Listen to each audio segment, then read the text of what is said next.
texto que nós anunciamos foi escrito 760 anos antes do Senhor Jesus Cristo nascer em carne.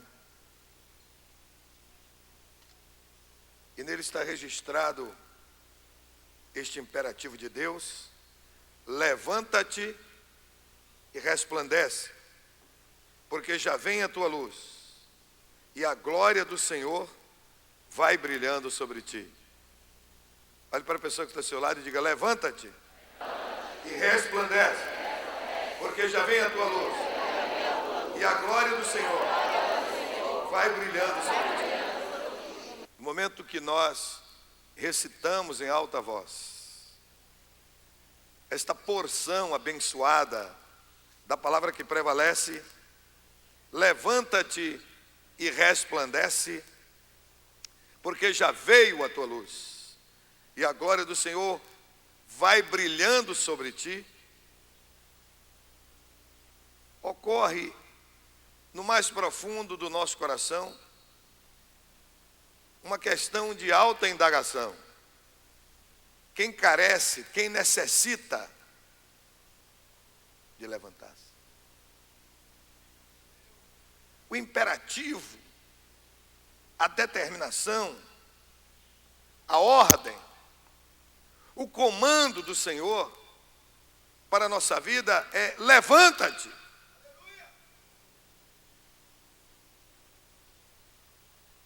E nós estamos questionando, nós estamos indagando, nós estamos perguntando: Senhor, quem precisa levantar-se?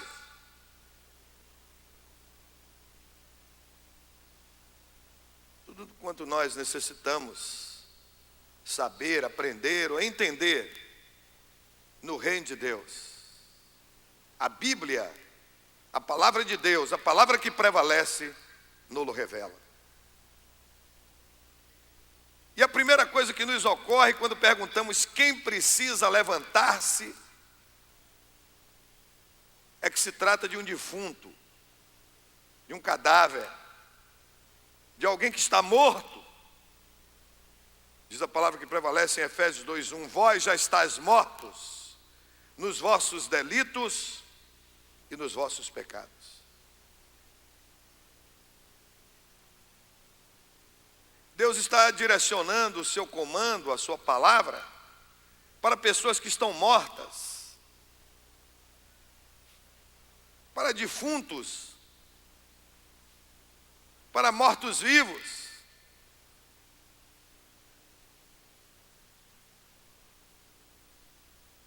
Vós estáis mortos nos vossos delitos e nos vossos pecados.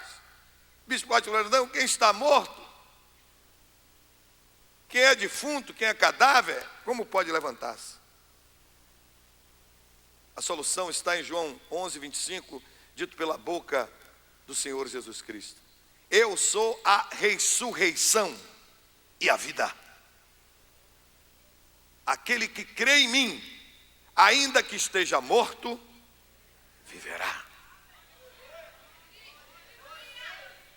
Eu sou a ressurreição e sou a vida.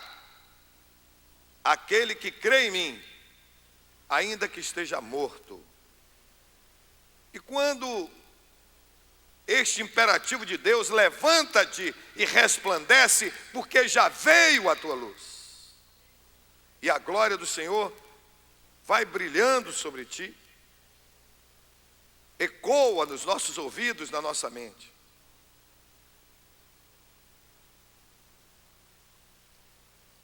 Nós perguntamos de novo: Senhor, quem precisa levantar-se? E o Senhor responde: aquele que está caído. Nós analisamos do ponto de vista do defunto, aquele que está morto, aquele que é defunto, aquele que está inerme, aquele que está inerte.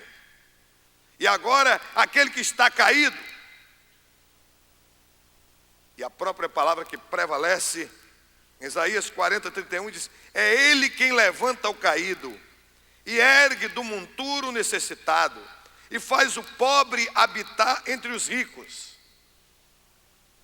Os jovens se cansarão e se fatigarão, e os mancebos de exausto cairão, Mas os que esperam no Senhor renovarão as suas forças, subirão com asas como águias, correrão e não se cansarão, caminharão e não se fatigarão.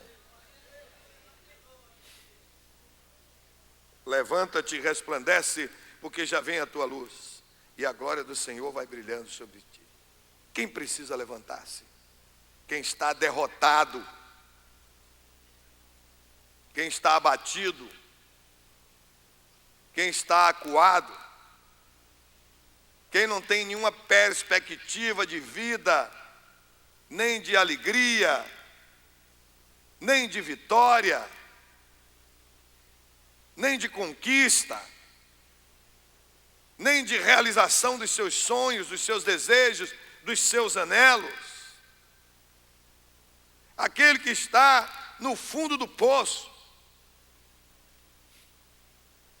E quando o sujeito se encontra no fundo do poço, ele já chegou à última situação devastadora da sua vida, porque está no fundo, não tem mais para onde ir. Quando o sujeito está no fundo do poço, só tem uma alternativa na vida dele: alguém lançar um cabo, uma corda, uma ajuda para tirá-lo de lá, porque para descer não dá mais, está no fundo. Quem precisa levantar-se? Quem está derrotado. Em Romanos 8:37, na lucidez do Espírito fluindo no apóstolo das gentes, ele assegura: em Cristo nós somos mais do que vencedores, porque ele nos conduz em triunfo. Essa afirmação satânica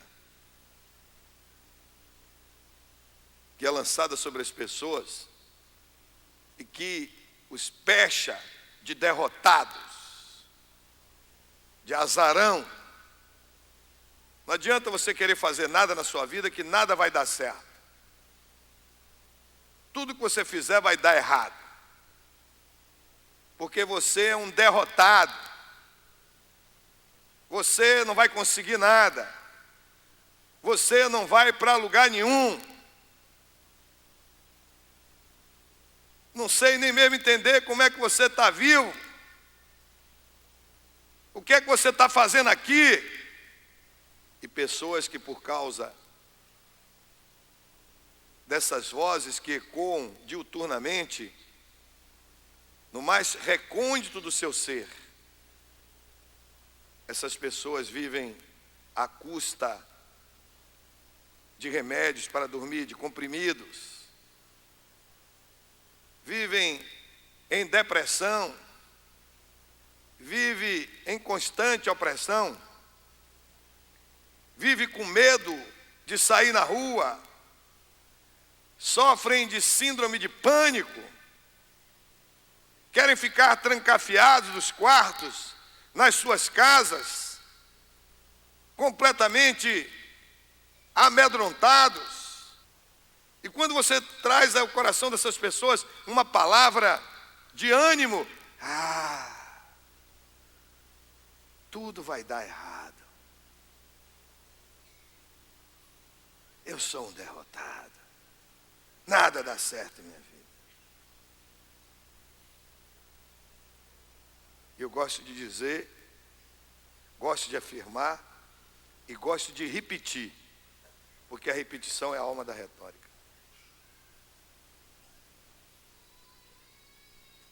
Não esqueça, você que me ouve nesta manhã solene, memorável, inesquecível.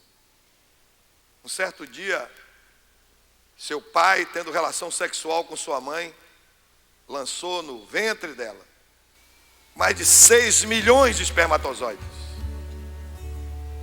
E começou aquela corrida tremenda para ver qual daqueles espermatozoides que foram lançados chegaria ao terço médio da trompa daquela mulher, sua mãe, com minha mãe também assim, e ali fecundaria aquele óvulo que estava ali esperando, para depois cair para o útero, nidar, amadurecer, deixar de ser óvulo e passar a ser ovo zigoto, e mais tarde você nasceu. Lembre-se que você era um pequeno esperma no meio de 6 milhões de espermas. E você ganhou a corrida. Você é um fundista. Você é um maratonista. Você é um vencedor antes de ser gente. Antes de nascer, você já foi vencedor. Por isso nasceu. Glória ao Cordeiro, glória ao Rei em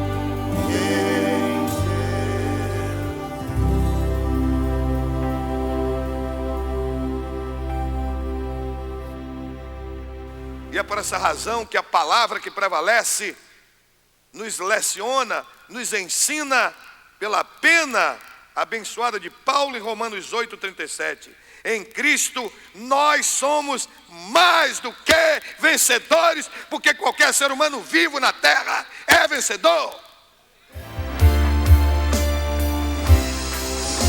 Em Cristo nós saímos dessa dimensão natural e passamos a viver uma vida sobrenatural. Levanta-te e resplandece, que já vem a tua luz, e a glória do Senhor vai brilhando sobre ti. Quem precisa levantar-se?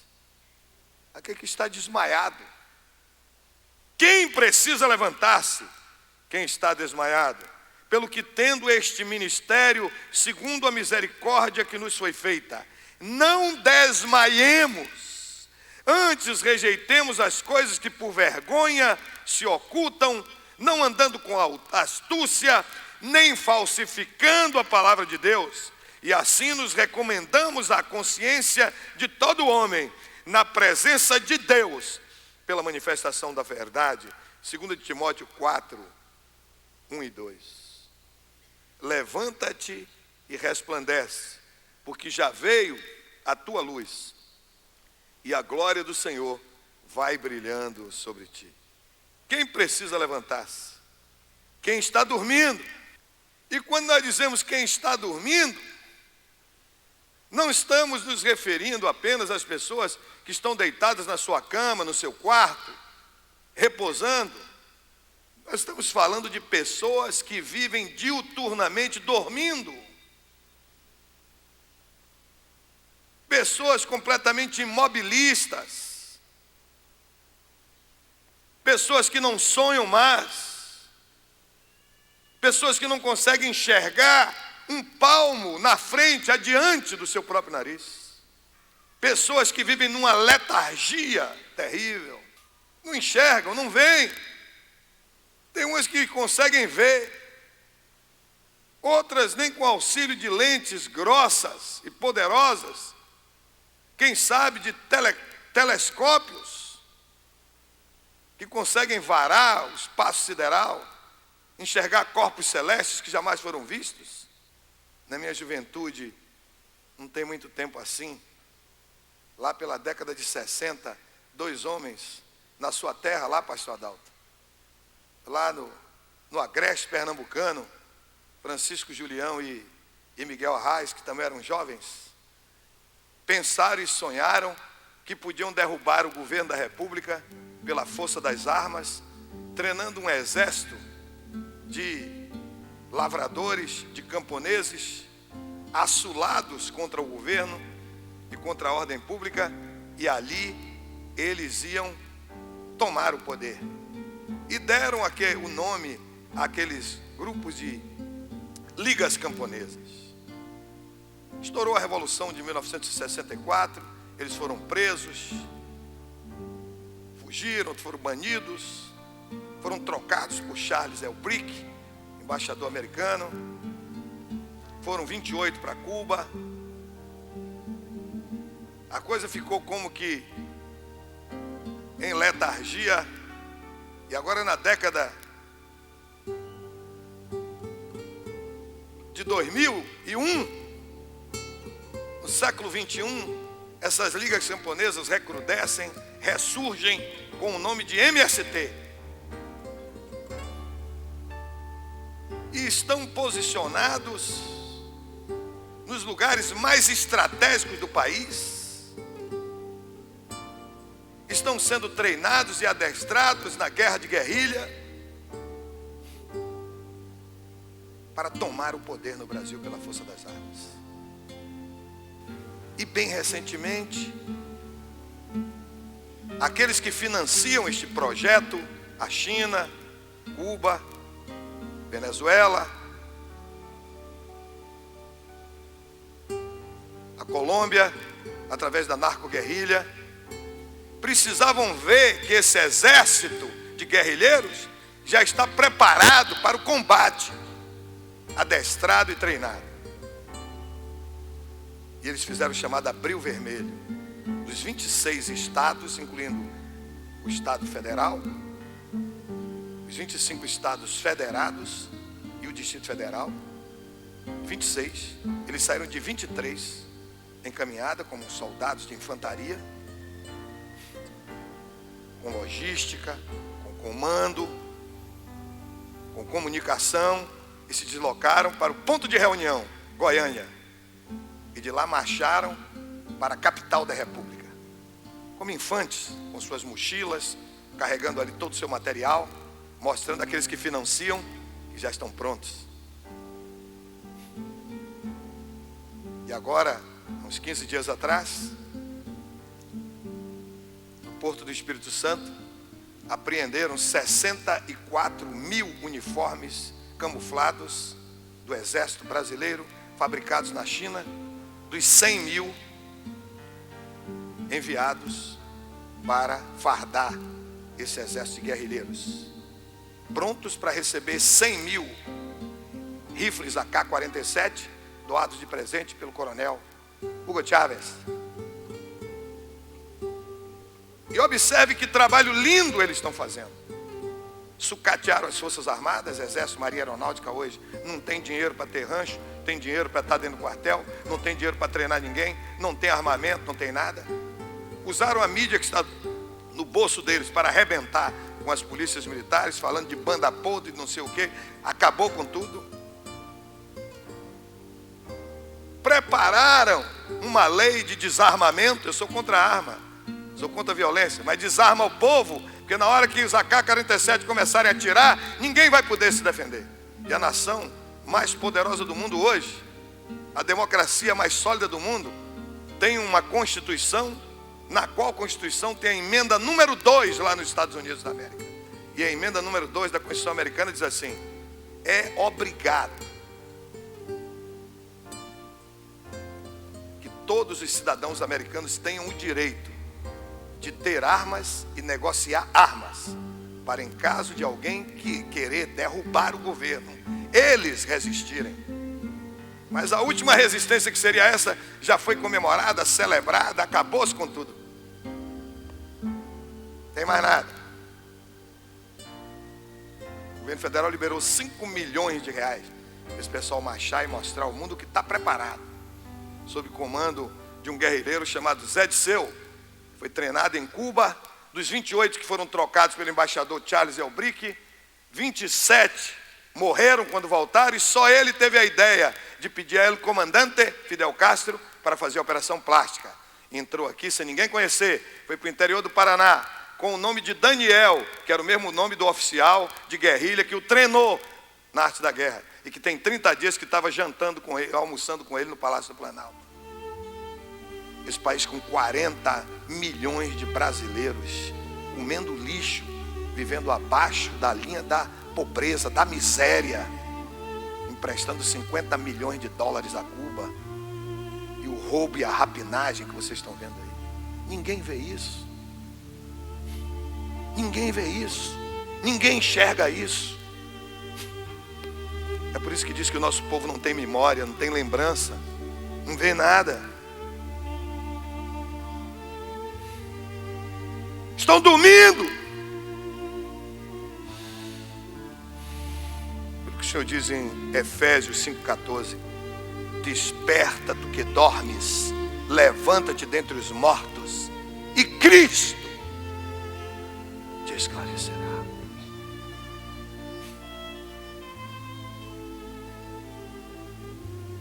A igreja não está cumprindo o seu desiderato, o seu objetivo, o seu papel preponderante nesse mundo. As armas da nossa guerra não são armas carnais, mas são armas poderosas em Deus para a destruição das fortalezas.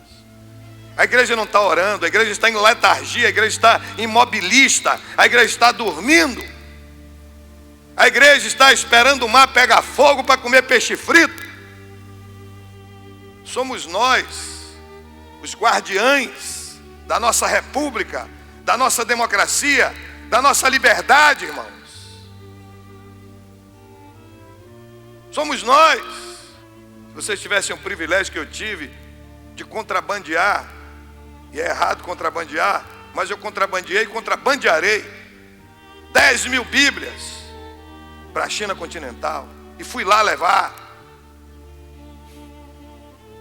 E você poder contactar com os crentes, que nós, a igreja do Ocidente, não somos crente coisa nenhuma. Nós estamos brincando de crente, irmão. Pessoas que andavam a pé 200 quilômetros, pastor Andina, 200 quilômetros a pé, para visitar alguém que tinha escondido uma página da Bíblia, uma folha da Bíblia, uma página que sobrou no queima-queima que Mao Tse Tung fez, para ver uma página da Bíblia. E nós chegarmos com as Bíblias em mandarim, em cantonês, entregarmos na igreja subterrânea no culto meia-noite, nos cemitérios, escondidos, onde os crentes são presos, são estuprados, são queimados, são lascados, são triturados. E vocês veem aí na mídia televisiva, vocês veem naqueles campos de futebol na China, pessoas ajoelhadas com um soldado do exército apontando um fuzil para a nuca, e eles dizendo que são corruptos, são traficantes de droga. Gravem aquelas caras que estão sendo fuziladas ali, que um dia na eternidade vocês vão encontrar os nossos irmãos chineses, são crentes, estão traficando com a droga chamada Jesus. Eles atiram, matam ali para todo mundo ver, o mundo todo ver. E depois o governo manda a conta para a família pagar a bala. Nós vivemos num país de cultura de almanaque, de pessoas que não sabem nem ler, pessoas que entram na universidade míopes, saem cegos, não sabem ler. E quem não lê mal ouve, mal fala e mal vê. Queria que vocês tivessem o privilégio de ver eu entregar uma Bíblia a um irmão num culto da igreja subterrânea e ver aquele irmão se agarrar na Bíblia e cair ali chorando por cima dela, porque recebeu uma Bíblia. E num país onde nós temos a liberdade de pregar o Evangelho em praça pública através da mídia falada, escrita e televisada, a esses inimigos, esses traidores que estão se locupletando, roubando o governo, arrancando bilhões do nosso governo para fomentar a destruição dessa coisa tão linda que é a democracia. Eu fico triste porque as Forças Armadas Brasileiras, Exército, Marinha, Aeronáutica, tinham oficiais que estavam ensinando, ministrando aulas para as Forças Armadas do Paraguai. E tem menos de um mês que eles foram mandados embora de volta para o Brasil. Um acordo feito pelo governo americano que construiu a mais sofisticada base de Melriners dentro do Paraguai. E estão fazendo isso em toda a fronteira do Brasil, esperando o momento. E está todo mundo cego, todo mundo não vê. Ninguém vai deixar que um gigante como o nosso país vá cair na mão da China. Eles queriam botar na mão da chamada Mãe Rússia. Agora é a China, é El Comandante, é Hugo Chávez. Não quero que a igreja se torne guerrilheira, nem que a igreja se torne partizan, resistência. Quero que a igreja ocupe o seu lugar, o seu papel neste mundo, o papel de uma igreja vitoriosa, de uma igreja que tem uma arma que é mais poderosa do que uma bomba nuclear, que é a oração.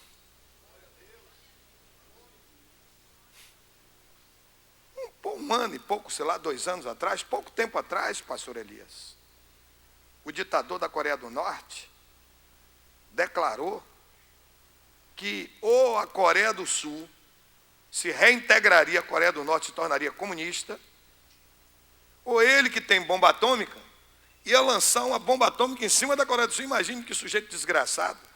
Lançar uma bomba atômica na Coreia do Sul ia devastar toda a Coreia do Norte. É como se lançar uma bomba atômica aqui em Salvador e dizendo que não vai destruir Lauro de Freitas, nem Camaçari, nem nada. Um louco. Os Estados Unidos mandaram a sua 7ª frota para lá. Foi alerta geral no Japão, em tudo quanto era lugar.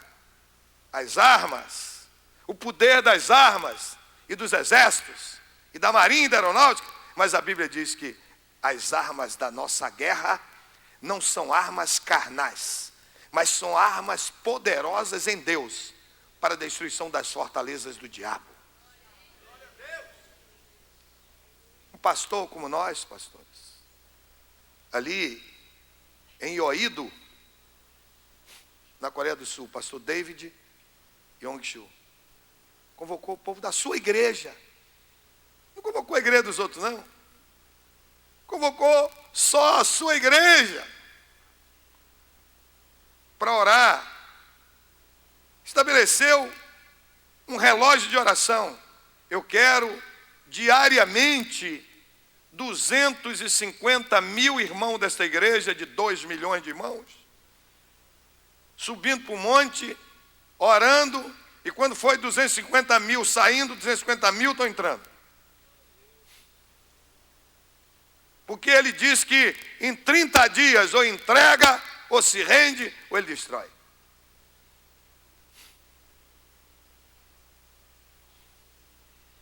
Palavra que prevalece, segundo Crônicas 7,14, como promessa de Deus: se o meu povo, que se chama pelo meu nome, se humilhar e orar, e me buscar, e se converter dos seus maus caminhos, eu ouvirei dos céus. 30 dias, meu pai, esse sujeito diz que vai destruir a Coreia do Sul. Nós não estamos querendo ser destruído, não. Nós queremos é destruí-lo. Com 30 dias ele caiu lá de ataque cardíaco, teve um infarto fulminante, morreu, e o filho assumiu. As armas da nossa guerra não são armas carnais, mas são poderosas em Deus para a destruição das fortalezas do diabo. Levanta-te e resplandece. Quem vai levantar? Quem está dormindo. A igreja está dormindo. A igreja precisa despertar.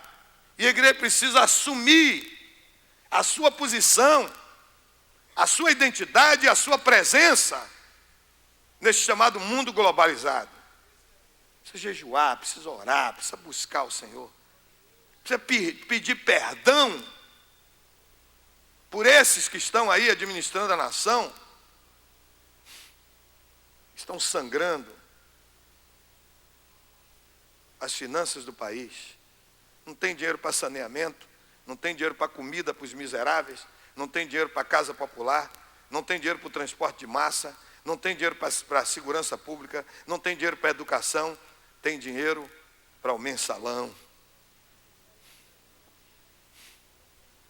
Ainda anteontem foi preso um sujeito do PT que trazia 200 mil reais dentro de uma mala, de uma sacola, e 100 mil dólares na cueca. 100 mil dólares, quase 600 mil reais, em dinheiro, irmão, nosso, meu e seu. Nós que pagamos impostos. Esse sujeito é assessor do deputado estadual lá no Ceará, lá em Fortaleza, que é irmão de José Genuíno, que é presidente do PT. Estava trazendo mensalão para ele. E quando se pergunta ao sujeito, mas esse dinheiro, esse dinheiro é de hortifruti granjeiro, que eu vendi em São Paulo. Todo mundo é otário. Todo mundo é idiota. O delegado pegou a mão dele, disse com essa mãozinha lisa. Você nunca pegou na enxada para plantar nada, rapaz? Mas sabe por que isso está acontecendo? Em parte porque a igreja está orando. A minha oração lá na capital da República, diária, no meu jejum e na minha oração, era: Senhor, mande dilúvio sobre a terra. E o Senhor me disse: a partir de 21 de junho, no período do inverno, quando começa o inverno, eu vou mandar dilúvio. Não somente em Brasília, mas em todos os estados da federação. O Senhor só não me falou no governo de São Paulo. O Senhor só não me disse que ia colocar alguma coisa no governo de São Paulo. Mas começou a estourar. Estourou lá no Mato Grosso, estourou lá em Minas, estourou em tudo quanto é lugar. Em Minas foi o vice-governador que está envolvido. Mas começou a estourar em tudo quanto é lugar. Mas em São Paulo, tomei até um susto. O médico que é governador de São Paulo, o doutor Geraldo Alckmin, já tem quase 8 anos no governo. E ninguém nesse Brasil nunca ouviu alguém falar nada disso aqui contra ele. Não se vê o envolvimento dele em nada, não se vê ele na mídia fazendo propaganda dele. Achei um negócio estranho, nunca vi. Quem já viu aí alguma coisa, pode me ajudar? Pastor Lúcio me disse que ele é crente presbiteriano, viu, pastor Adalto? E que se reuniu, o irmão também me falou primeiro, o irmão me falou no churrasco primeiro. Foi lá em Brasília, o pastor Lúcio me disse que ele se reuniu com o Supremo Concílio e pediu autorização para não falar que era evangélico durante o período dele de governo. É até uma coisa estranha, né? Mas ele disse: porque se alguma coisa pesar contra mim, não vai pesar contra o evangelho. Precisamos de homens dessa natureza, irmãos, nesse país. Se a igreja orar, irmão, o Senhor me disse: vou mandar dilúvio. Só que o dilúvio que Deus manda hoje, ele que não muda, que é o mesmo dilúvio, não vai acontecer o que aconteceu na época do dilúvio, registrado em Gênesis capítulo 6.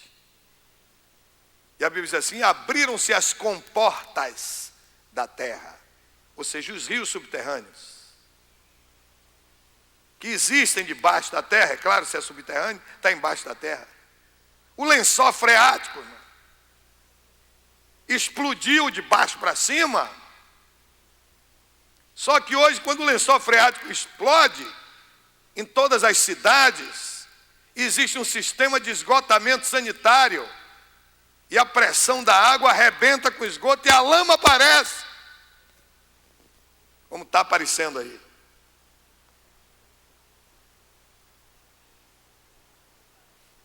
Aí já pensou se a igreja toda estivesse orando nesse sentido? Se a igreja toda se levantasse, alto e bom som, de maneira uníssona, pé a rato, uma só boca,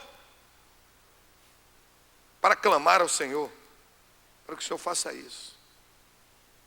E vai ter mais coisa. Levanta-te e resplandece, porque já veio a tua luz, e a glória do Senhor vai brilhando sobre ti. Quem precisa levantar-se? Quem está desanimado. Quem está sem ânimo. A Bíblia diz que por multiplicar-se a iniquidade, o amor de muitos se esfriará. Nós encontramos pessoas frísicas, árticas, gélidas. Ninguém consegue. Isso não tem jeito. Isso é o que o maligno lança de lá das quintas, das profundas dos infernos. Não tem jeito. Isso é assim mesmo. Isso não é assim mesmo, não. Esse mundo não é do diabo, não. Um dia eu estava conversando com um líder evangélico e falei: mas bispo, está escrito que o mundo jaz no maligno. É o diabo que tem autoridade nesse mundo. Eu digo: irmão, você já foi em algum cemitério alguma vez na sua vida?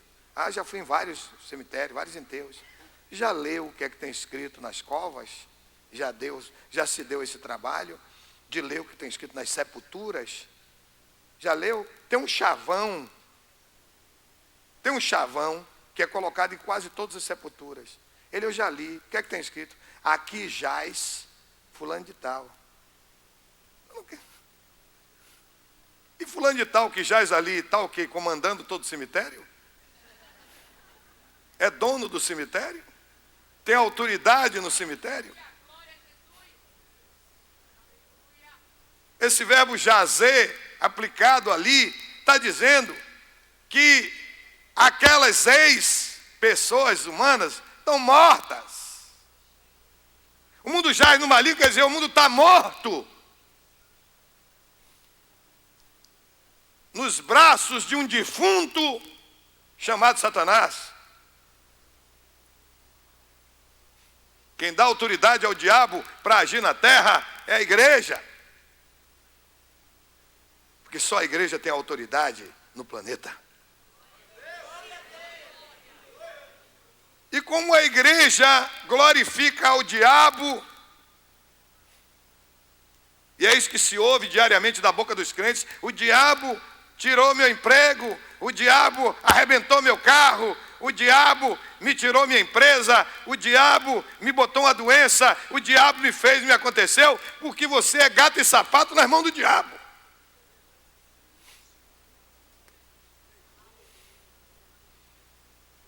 E aquele que tem medo do diabo significa que ele é adorador do diabo. Que quem teme a Deus, adora a Deus. Quem não conhece a palavra, o Senhor Jesus disse: errais não conhecendo as Escrituras, nem o poder de Deus. E a Bíblia fala de maneira clara, incontroversa, indiscutível, incontendível: do Senhor Deus é a terra, a plenitude da terra. Do Senhor Deus é o mundo e todos que habitam no mundo. Que evangelho é esse? Por isso que Jesus não voltou ainda, porque o que Jesus determinou foi: quando este evangelho for pregado em todas as nações da terra. Estão pregando um evangelho, outro qualquer aí que não existe. Este aqui que tem que ser pregado. E como pregarão se não forem enviados? Como pregarão se não foram enviados?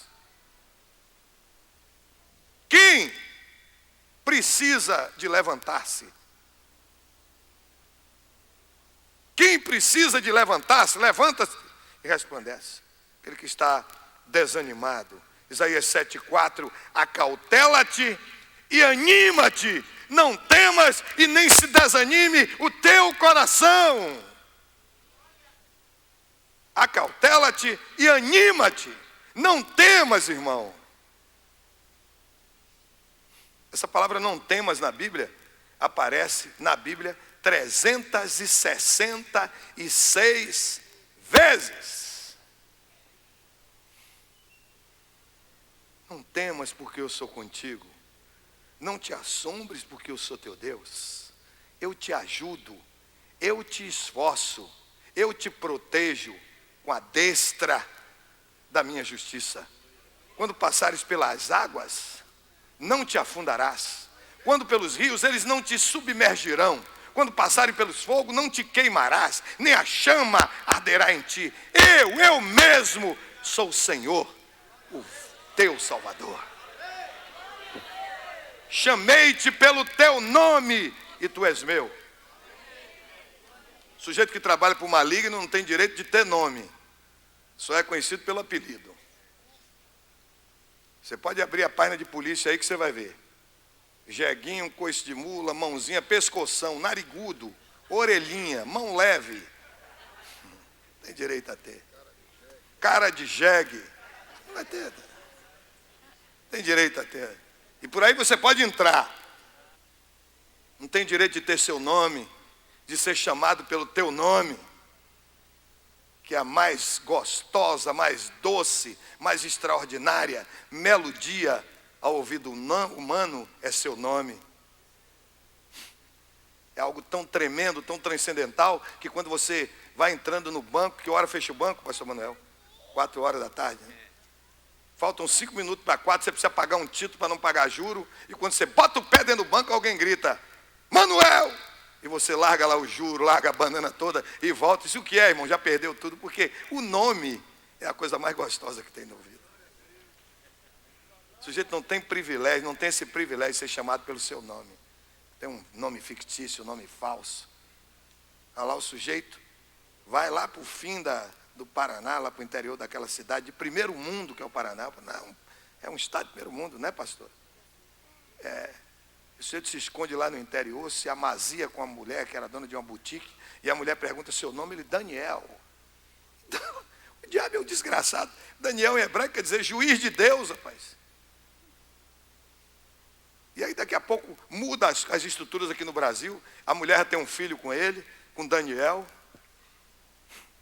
E aí, alguém dá o start de que agora era anistia ampla, geral e restrita, todo mundo tinha que ser reintegrado, né, ao país, coisa linda isso. E aí o sujeito chega, o Daniel chega para a mulher e faz, olha, meu nome não é Daniel não, é Zé de Seu. Eu estava aqui com você, mas agora eu vou para minha família lá em São Paulo. E vai embora, larga a mulher lá, com um filho enorme. Lá, meu Deus do céu. Pastor Everaldo, nós precisamos orar mais, pastor. A igreja precisa orar mais. Eu preciso orar mais, chorar diante do Senhor. Para que Deus manifeste a sua glória nesse país. Para que Deus levante homens e mulheres comprometidos com Deus. Porque Ele não está preocupado só que vai levantar pessoas crentes, cheias do Espírito Santo, não. Não é isso não. Tem pessoas aí que não são crentes e dão melhor e maior exemplo de seriedade, de honestidade, de uma vida e de conduta ilibada do que muitos crentes. Acautela-te e anima-te, não temas e nem se desanime. 366 vezes aparece na Bíblia que está na sua mão a palavra não temas. Mas por que Deus fez 366 vezes? Porque Ele está dizendo que tem a provisão da segurança, da proteção para você, sua vida e sua família durante cada dia do ano. Não temas porque eu sou contigo. Mas você vai dizer, mas bispo, o ano tem 365 dias e Deus colocou 366 vezes, é porque de 4 em 4 anos, tem um ano que tem um dia a mais, chama-se bissexto. Tem 366 dias. Então a provisão de Deus é completa, perfeita e abundante. Para a sua e para a minha vida. Não temas. Porque a Bíblia nos assegura que Deus não nos deu espírito de medo, mas espírito de poder, de amor e de moderação. Eu não estudei o espírito de medo. A Bíblia diz que pregadores que não falam são como cães que não ladram. Ó vós que fazeis menção do Senhor, não haja silêncio em vós. Eu não estou falando aqui para vocês que estão me ouvindo, eu estou falando para a Bahia toda, que é o programa de maior audiência no estado. Não estou dizendo aqui a porta fechada, falando isso, porque vai ficar aqui dentro de 4 paredes, não. Estou falando para a Bahia e para o Brasil tomarem conhecimento. Que a igreja do Senhor Jesus, neste país, está doente. Está com câncer espiritual, está com AIDS espiritual. É crente que está na igreja aqui, na semana está no motel. É crente que está aqui, está bebendo socialmente. Socialmente. Tome vergonha, irmão. Na minha casa, a minha geladeira é crente, pentecostal.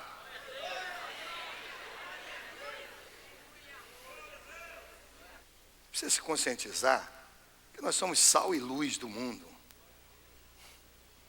O evangelho não é para ser pregado tão somente, não. O evangelho é para ser vivido.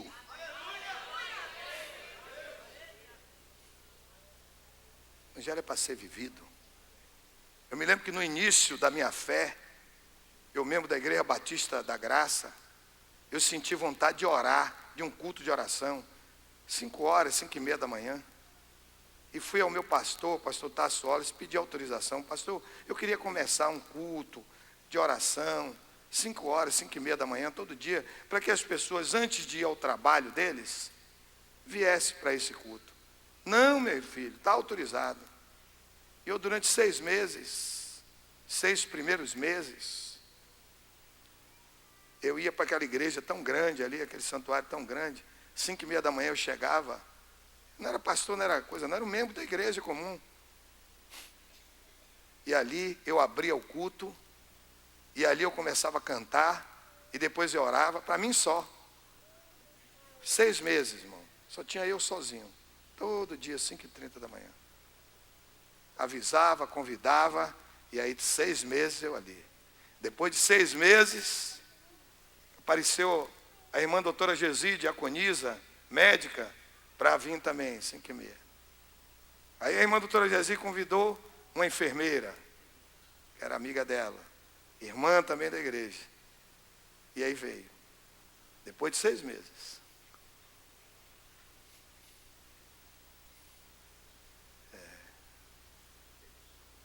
E aí começaram a chegar. O que Deus estava preocupado era comigo. Ele queria saber até onde ia a minha fé. Até onde ia o meu desejo de trazer um grupo para, antes de ir para o trabalho, começar a buscá-lo e a adorá-lo, para que ele pudesse fazer o que queria fazer. Procurei alguém que estivesse na brecha, intercedendo pela cidade de Salvador, pelo Brasil, pelo mundo, e não achei. Eu ali ficava sozinho e podia dizer a ele: olha, não vai andar dizendo isso por aí que você não achou não, viu? Estou aqui.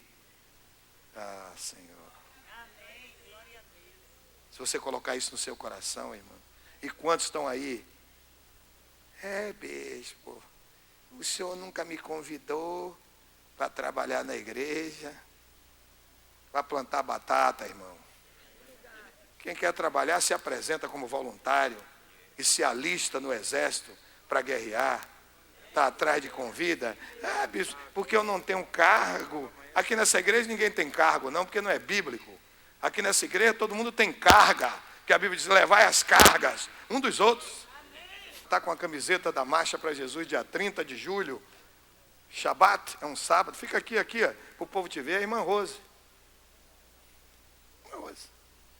Essa irmã aqui, que uma pessoa aqui estava pedindo cesta básica, e aí entrou na fila da cesta básica na quinta-feira, e a irmã Rose foi lá. Foi você que foi pessoalmente na casa? Foi? A senhora morando numa casa dessa, com piscina, com carro, com tudo, vai cesta básica. Tem gente que é doente, irmão.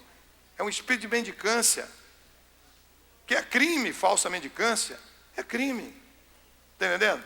E aí fica pedindo: me deu dinheiro para o gás, me deu dinheiro. Assistência social está aqui, ó.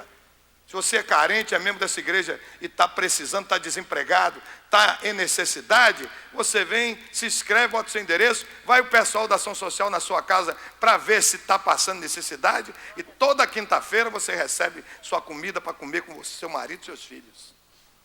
Isso é o ministério dessa igreja. Não é dinheiro de mensalão, nem dinheiro de governo, nem dinheiro de política, que nós não aceitamos. É dinheiro do povo de Deus. É o dinheiro de vocês. Levanta-te e resplandece, que já vem a tua luz e a glória do Senhor vai brilhando sobre ti. Para que levantar-se? Olhe para a pessoa que está ao seu lado e diz: levantar-se para brilhar. Porque está escrito em Mateus 5,16, digo pela boca de Jesus: assim brilhe a vossa luz diante dos homens, para que vejam as vossas boas obras e glorifiquem a vosso Pai que está nos céus.